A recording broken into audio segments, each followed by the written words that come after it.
Huawei Luxid 7. Alors, voilà, une nouvelle rivale, une tueuse de modèle 3, c'est parti, encore une. Ouais, enfin, c'est plutôt une modèle S. Enfin, c'est entre une modèle S et une modèle 3 les dimensions, hein.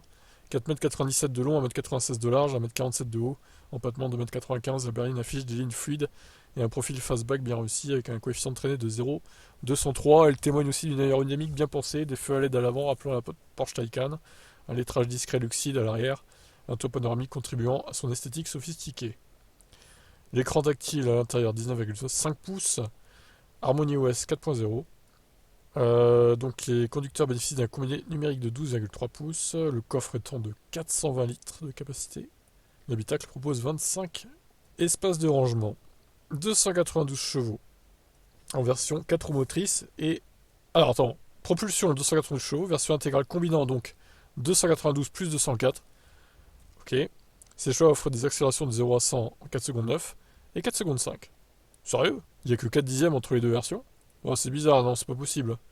Avec 292 chevaux, 4 secondes 9, j'ai quelques doutes hein, quand même, hein. Plutôt 5 secondes 9 à la limite, mais 4 secondes 9 ça m'étonne.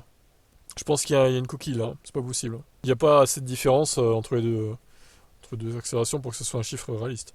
Bon bref, passons avec une puissance donc de 250 chevaux, une batterie de 62 kWh, la version Pro, aura une autonomie de 550 km chinois, donc 32 000 euros le prix. Version, enfin un prix en Chine quoi, hein. Il y a la version Max, donc 82 kWh, 705 km CLTC, prix 37 300 euros, soit légèrement inférieur à la modèle 3 grande autonomie qui coûte 38 200 en Chine. Et la modèle 3 grande autonomie, je répète, hein, mais les Tesla en Chine, elles sont chères, je trouve. Par rapport à leurs concurrentes chinoises et même Volkswagen et tout, elles sont chères, hein. Elles sont loin d'être les mieux placées, hein. Pourtant, elles se vendent bien. La Max Plus offrira une autonomie encore plus grande, 100 kWh la batterie, 855 km, 292 chevaux, 41 200 euros.